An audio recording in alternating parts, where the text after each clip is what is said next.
शुरुआत करते हैं आज की न्यूज़पेपर की। हम पहली न्यूज़ देखने वाले हैं राजस्थान के रजवाड़ों के द्वारा, राजा महाराजाओं के द्वारा उस टाइम में लगभग आज से 250 साल पहले जिस ब्लैक इंक का प्रयोग किया जाता था, ब्लैक स्याही का प्रयोग किया जाता था, उसको लेकर के आज हम चर्चा करने वाले हैं। रॉयल ब्लैक इसका नाम दिया गया है। पिंक सिटी आप अच्छी तरह से जानते हैं किस शहर को कहा जाता है। तो राजस्थान का जो शहर है उसको हम बोलते हैं pink city, Jaipur. Pink city का जो इंडेलिबल काली स्याही है, इंडेलिबल का मतलब होता है अमिट। जैसे कि आप चुनाव के टाइम में यूज़ करते हैं, वोट जब डालते हैं तो आपको एक इंडेलिबल स्याही लगाई जाती है। तो जो इंडेलिबल काली स्याही है, इसने अपने आप में एक इतिहास रच दिया है। इज़ ए फ्लोइंग ट्रेडिशन, ये क्या है, ट्रेडिशन को फ्लो कर रही है, बढ़ावा दे रही है आज के टाइम में। किस प्रकार से इसको हम देखने वाले हैं। ये लोकेश बॉम्ब हैं, ब्लैक इंक प्रिपेयर किए हैं इन्होंने। उनकी जो एंसेंट्रल शॉप है, काफ़ी पुरानी शॉप है जयपुर में, उसको लेकर के ये फ़ोटो खींची गई है। देखिए, पुरानी जो ट्रेडिशन होती है, चाहे वो घर बनाने की कला हो, चाहे हमारे पुराने डांस हो, ट्राइबल डांस हो, बोली भाषा, इन सबको जीवित रखना बहुत मुश्किल काम हो गया है आज के टाइम में। तो इसी क्षेत्र में आगे बढ़ते हुए काली स्याही की जो ट्रेडिशन है, लगभग कछवाहा जो रूलर्स हुआ करते थे राजस्थान में, जयपुर में, ये एक इंडेलिबल ब्लैक इंक है या फिर काली स्याही है जिसका प्रयोग आज से 250 साल पहले किया जाता था रॉयल फरमान को लिखने के लिए, जिसको हम डिक्री कहते हैं। इसके साथ साथ में लेजर्स का मतलब होता है खाते। तो शाही फरमान और खातों में लिखाई करने के लिए इस ब्लैक इंक का प्रयोग किया जाता था कछवाहा रूलर्स के दौरान। इसके साथ साथ में बताया जा रहा है the 4th generation of the family. इस फैमिली की यदि हम चौथी पीढ़ी की बात करें, आज के टाइम में प्रोड्यूस करती है इस इंक को एवरी दीपावली। हर दीपावली में ये लोग इस इंक को प्रोड्यूस करते हैं। यदि हम देखें रॉयल फैमिली, तो जो भूतपूर्व, ईस्ट वाइल का मतलब होता है भूतपूर्व, रॉयल फैमिली यूज़ करती थी इस इंक को अपने ऑफिशियल ट्रांजैक्शन, आधिकारिक जो उनके ट्रांजैक्शन होते थे, लेन देन होते थे, उनको नोट डाउन करने के लिए भी इस इंक का प्रयोग किया जाता था। The businessman of the princely state used it to write their account. इसके अलावा उस टाइम में जो लोग बिजनेस करते थे, ठीक है, अपने खातों में लेख लिखने के लिए भी इस इंक का प्रयोग वो लोग करते थे। यहाँ तक कि जो भूतपूर्व यूनिवर्सिटी हुआ करती थी उस टाइम में, जो इस्टेब्लिश हुई थी आफ्टर द इंडिपेंडेंस, आप ये देख लीजिए, आज़ादी के बाद में जो संस्थाएं स्थापित हुई, यूनिवर्सिटी स्थापित हुई थी, awarded degrees written with this ink. उस टाइम में यूनिवर्सिटी भी यदि आपको डिग्री दे रही थी तो वो डिग्री में भी इस इंक का प्रयोग किया जाता था। बताया जा रहा है ये इंक के बारे में, the ink was believed to ward off evil and bring prosperity to its user. कहा जाता है कि ये बुराई को ख़त्म करती है और यदि आप इस इंक का यूज़ करते हैं तो आपके घर में प्रॉस्पेरिटी आती है, प्रगति होती है। इसके मैन्युफैक्चरर की हम बात करें तो ये लोग रहते हैं कहाँ पर, nearby Sanganer town. Sanganer town के किनारे ये लोग रहते हैं। But were invited to the world city by Jaipur royals 255 years ago. इसको बनाने वाले लोग शहर के किनारे रहा करते थे, लेकिन इनकी कला को देखते हुए यहाँ के जो रॉयल्स फैमिली हुआ करते थे, उन्होंने लगभग 255 साल पहले इनको इनवाइट किया था and given A shop in Tripolia बाज़ार। कहाँ पर इनको शॉप खोल करके दे दिया, त्रिपोलिया बाज़ार में, 8 नॉमिनल प्राइस में इनको ये काम करके दे दिया, नाम मात्र की कीमत पर।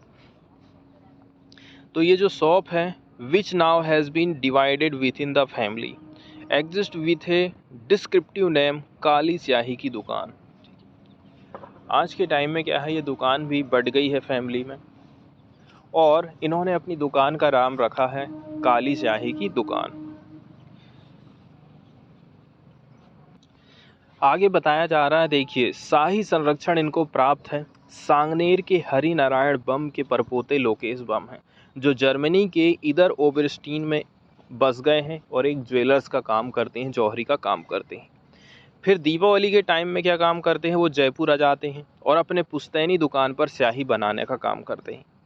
मिस्टर बॉम क्या काम करते हैं, स्याही मारवाड़ी व्यवसायियों को बेचते हैं, जो लक्ष्मी पूजा के बाद पवित्र स्याही से अपना खाता शुरू करने की प्रथा का पालन करते हैं।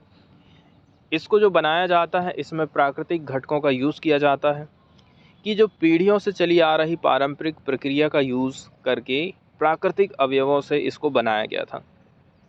काली स्याही अमावस्या की रात को मंत्रों के जाप से तैयार की जाती है। ये काजल मतलब घर में जो काजल बनाया जाता है, इसके साथ साथ में खाद्य गोंद और अन्य स्थानीय रूप से प्राप्त हर्बल सामग्री से बना है। 3 भाइयों में से सबसे छोटे मिस्टर बॉम ने स्याही बनाने की प्रक्रिया अपनी माँ से सीखी थी। स्याही में औषधि गुण भी होते हैं, क्योंकि इसके कुछ अवयवों का उपयोग करके पारंपरिक आयुर्वेदिक प्रणालियों में घावों के उपचार के लिए यूज़ किया जाता था। कई वर्षों तक जयपुर के पास त्रिवेणी धाम के पद्मश्री पुरस्कार से सम्मानित, ठीक है, संत नारायण दास महाराज ने बिक्री के लिए जारी होने से पहले स्याही को पवित्र करने के लिए दीपावली पर काली स्याही की दुकान का दौरा किया था। फिर 2018 में महाराज की मृत्यु हो गई। उनका शिष्य दुकान जाता है और अनुष्ठान करते रहता है। तो बॉम का कहना है कि एक पारिवारिक परंपरा को वैश्विक लेवल पर ले जाते हुए यूरोप में स्याही को भी हम बढ़ावा देना चाहते हैं। इसके बाद वाली न्यूज़ हम देखने वाले हैं UNFCCC क्रॉप से संबंधित, COP से संबंधित। COP का पूरा नाम है कॉन्फ्रेंस ऑफ पार्टीज़ है। मतलब कि ये UNFCCC मतलब संयुक्त राष्ट्र संघ फ्रेमवर्क में शामिल सदस्यों का एक सम्मेलन होता है, मीटिंग होती है। भारत भी इसका सदस्य है। COP का पहला सम्मेलन मार्च 1995 में बर्लिन में आयोजित किया गया था। इसके बाद से ये लगातार जारी हो। साल 2022 में COP27 की बैठक 6 से 18 नवंबर तक आयोजित है। मिस्र में होने वाली इस बैठक में अमेरिका के राष्ट्रपति जो बाइडेन, ब्रिटेन के प्रधानमंत्री ऋषि सुनक और 100 से अधिक देशों के अध्यक्ष भाग ले सकते हैं। हमारे देश से कौन जाएंगे? भूपेंद्र यादव। COP27 का मुख्य उद्देश्य जलवायु परिवर्तन को रोकने की दिशा में प्रयास करना है। कार्बन उत्सर्जन, ठीक है, इसके अलावा कार्बन उत्सर्जन अनुकूलन, क्लाइमेट फाइनेंस, इन 3 मुद्दों पर विशेष रूप से यहाँ पर बातचीत होने वाली है। न्यूज़ की बात करें तो न्यूज़ में बताया जाता है climate compensation on COP27 agenda. COP27 का जो एजेंडा रहेगा वो किसके ऊपर रहेगा? वो है क्लाइमेट कंपनसेशन के ऊपर। तो जो डेलीगेट्स हैं मतलब प्रतिनिधि, कहाँ पर COP27 क्लाइमेट समिट कहाँ पर आयोजित की जा रही है? इजिप्ट ने। ये सारे लोग एग्री हो गए हैं to put the delicate issue, delicate मतलब जो नाजुक मामले हैं, of whether rich nations should compensate poor countries. इसमें बात कही जा रही है कि जिन लोगों के पास पैसा है, जो अमीर देश हैं, वो गरीब देशों को पैसा से मदद करेंगे ताकि जो गरीब देश हैं जलवायु परिवर्तन से लड़ाई लड़ सकें। फॉर ओवर ए डिकेड, 10 साल से भी ज़्यादा हो चुके हैं, जो वेल्दी नेशंस हैं इन्होंने रिजेक्ट कर दिया था बातचीत को on funds they give to help poor countries cope with the consequences of global warming. अब इस फंड के ऊपर बातचीत ही नहीं होती है। इसी के चलते चलते क्या है, ये जो गरीब देश हैं क्लाइमेट चेंज से अच्छे से नहीं निपट पाते हैं। इसके बाद वाली न्यूज़ हम देखने वाले हैं, हाल ही में जो उपचुनाव हुए थे उसको लेकर के TRS ने जीता है मुनुगोडे को, BJP ने बैक्स कर दिया है आदमपुर इन बाईपोल को। स्टेट की हम बात कर रहे हैं, बिहार, हरियाणा, महाराष्ट्र, उड़ीसा, तेलंगाना और उत्तर प्रदेश। इन जगहों पर बाईपोल इलेक्शन हुए थे, उपचुनाव का आयोजन किया गया था। कॉन्स्टिट्यूंसी का नाम बताया गया है कि कौन सी कॉन्स्टिट्यूंसी में चुनाव हुए थे और विनिंग वाली पार्टी का नाम बताएं। जैसे कि बिहार में एक जगह जीती है बीजेपी गोपालगंज से, बिहार में मोकामा में आरजेडी जीता, हरियाणा में आदमपुर में बीजेपी जीता, महाराष्ट्र की बात करें अंधेरी ईस्ट की तो शिवसेना मतलब उद्धव, उड़ीसा की बात करें धामनगर की तो बीजेपी जीती, तेलंगाना टीआरएस और उत्तर प्रदेश गोला गोरखनाथ में जीती है बीजेपी। तो ये तो उपचुनाव का रिजल्ट रहा था। क्रिकेट वर्ल्ड कप की यदि हम बात करें तो देखिए सेमीफाइनल के लिए 4 टीमों का सिलेक्शन हो चुका है। टॉप पर रही है इंडिया फिर पाकिस्तान, ठीक है। तो अपने वाले जो ग्रुप था इनमें से इंडिया और पाकिस्तान 2 टीमें निकल करके आई हैं। दूसरे ग्रुप में से यदि हम देखें तो उसमें से निकल करके आई हैं न्यूजीलैंड और इंग्लैंड, ठीक है। अब आने वाले टाइम में चारों टीमों का आपस में लड़ाया जाएगा। भारत का मुकाबला इंग्लैंड से है और पाकिस्तान का है न्यूजीलैंड से। देखते हैं क्या होता है आगे सेमीफाइनल का रिजल्ट। इसके बाद वाली न्यूज़ हम देखने वाले हैं स्टबल बर्निंग से रिलेटेड। स्टबल बर्निंग धान की जो पराली रहती है किसान अगली फसल की तैयारी के लिए, जैसे कि यदि अभी आपके खेतों में धान की कटाई हुई है हाल ही में, अब आप चाहते हैं कि अब हम अपने खेतों की सफाई करें, खेतों में जो धान के डंठल हैं, धान की जो पराली है उसको जलाया जाता है ताकि हम अगली फसल के लिए खेतों की तैयारी कर सकें। मतलब कि खेतों में जितनी जो घास रहती है, डंठल रहते हैं, उन सब को किसान लोग जला देते हैं और खेत को एकदम साफ़ सुथरा कर देते हैं। इसके बाद फिर खेत की जुताई की जाती है, इसके बाद गेहूं की बोनी शुरू हो जाती है। तो बहुत ही कम टाइम पीरियड बचता है गेहूं की फसल की तैयारी करने के लिए, इसीलिए किसान जल्दी से जल्दी निपटने के लिए, ठीक है, क्या काम करते हैं, पराली को जला देते हैं। लेकिन इससे दिक्कत ये हो जाती है कि जो नॉर्थ वाला रीजन है हमारा, वहाँ पर प्रदूषण की समस्या इससे बढ़ती जाती है। दिल्ली में आप देख सकते हैं ठंड के दिनों में कितना ज़्यादा धुंध कोहरा छा जाता है कि आप सामने 20-25 कदम में क्या चीज़ है उसको आप देख नहीं पाएंगे, इतना ज़्यादा प्रदूषण होता है। पराली की समस्या से निपटने के लिए एक पूसा बायो डीकम्पोज़र तैयार किया गया था। ये एक essentially fungi based liquid solution है, ठीक है।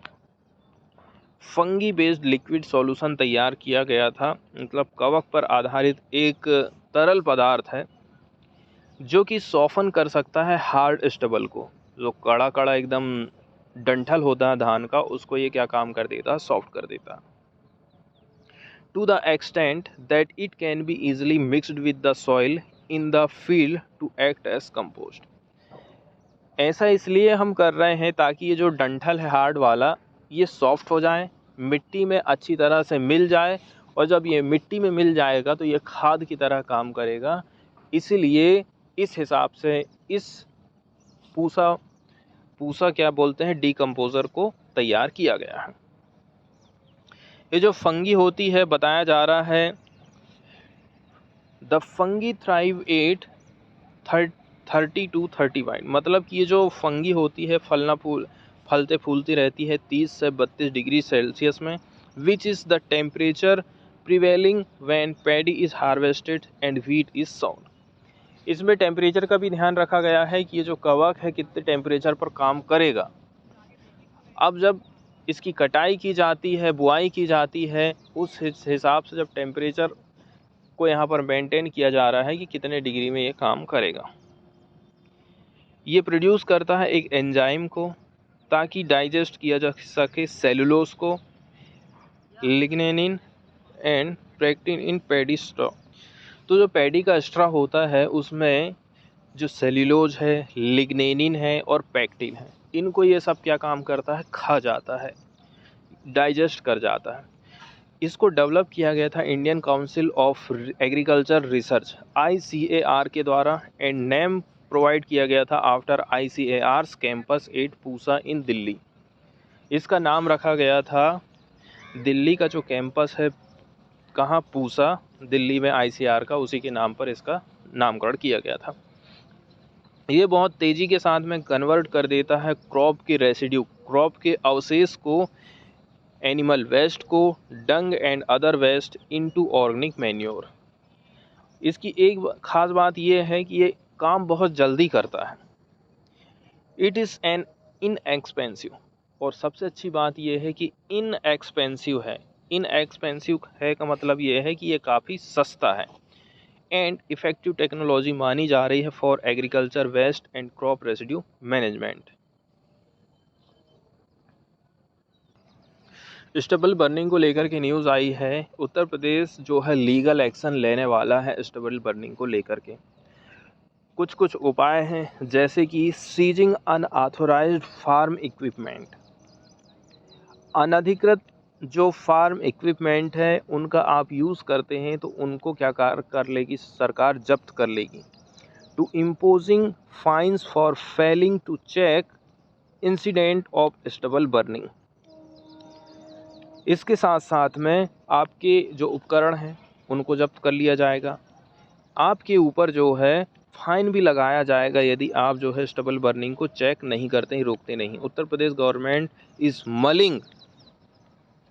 उत्तर प्रदेश गवर्नमेंट क्या काम कर रही है, विचार कर रही है कि हम जो है स्ट्रिंजेंट लीगल पेनल एक्शन लेंगे। स्ट्रिंजेंट मतलब होता है कड़ी से कड़ी लीगल पेनल एक्शंस लेने वाले हैं। इसमें एफआईआर भी हो सकता है।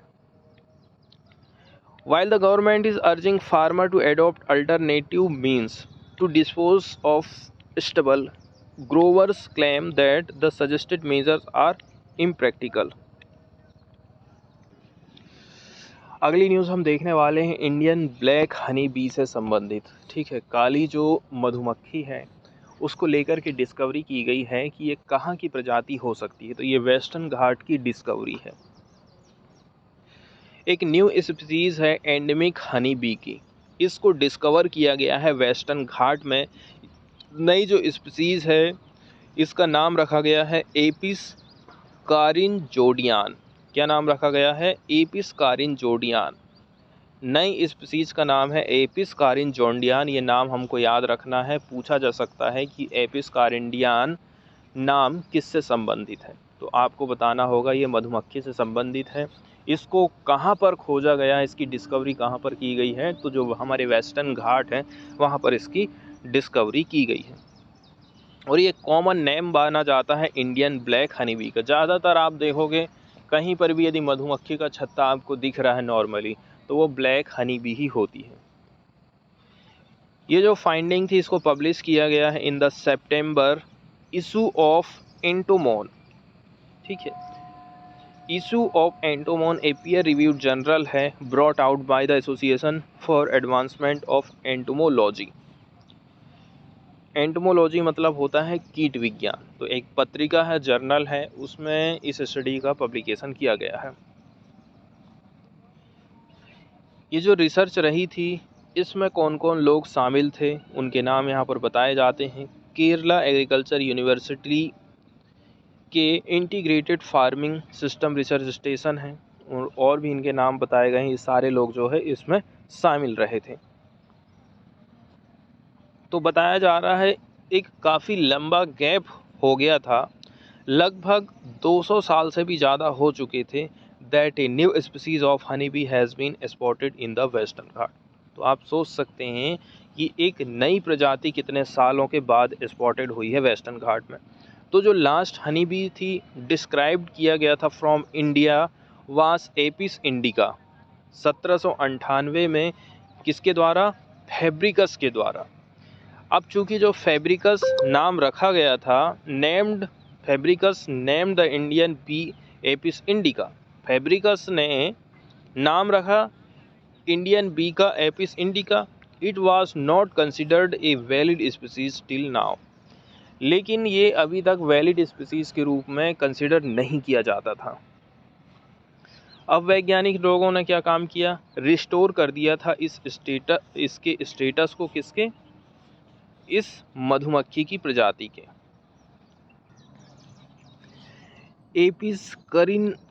एपिस कारिनजोडियान की बात करें तो ये इवॉल्व हुई थी, has evolved from Apis Serena morphotypes that got acclimatized to the hot and humid environment of the Western Ghat। बताया जा रहा है कि ये जो है ह्यूमिड इन्वायरमेंट जो पाया जाता है वेस्टर्न घाट्स का, उसके हिसाब से इसने अपने आप को ढाल लिया। फिर इसका मॉलिक्यूलर एनालिसिस किया गया था, माइटोकॉन्ड्रियल डीएनए जब इसकी टेस्टिंग किए, was also carry out and molecular sequence data available in the public open database NCBI Gene Bank also helped confirm the species status of the new honeybee। इसके अलावा भी हमें कुछ और सहायता मिली थी NCBI जीन बैंक से इसकी आइडेंटिटी को लेकर के।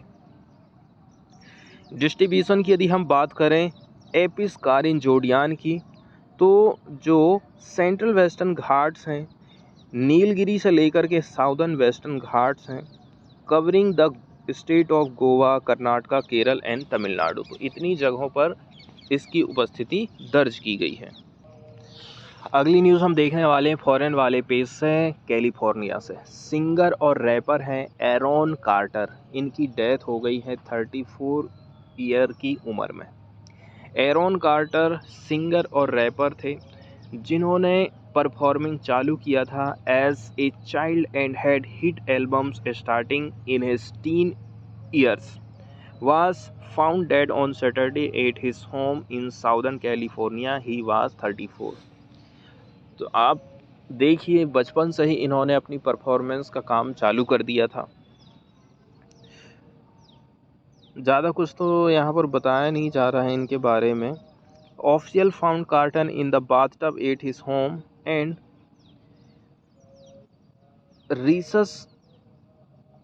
रिससिटिएशन मतलब पुनर्जीवन इफोर्ट वर अनसक्सेसफुल। उनको जीवित रखने के लिए जो भी उपाय किए गए थे वो सफल नहीं हो पाए हैं।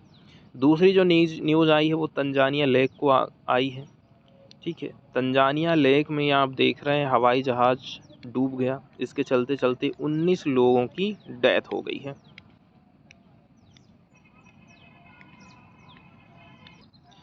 अब चूँकि लेक विक्टोरिया से संबंधित न्यूज़ आई है तो लेक विक्टोरिया के बारे में थोड़ी सी बेसिक जानकारी हम देख लेते हैं और देख लेंगे इसके मैप को।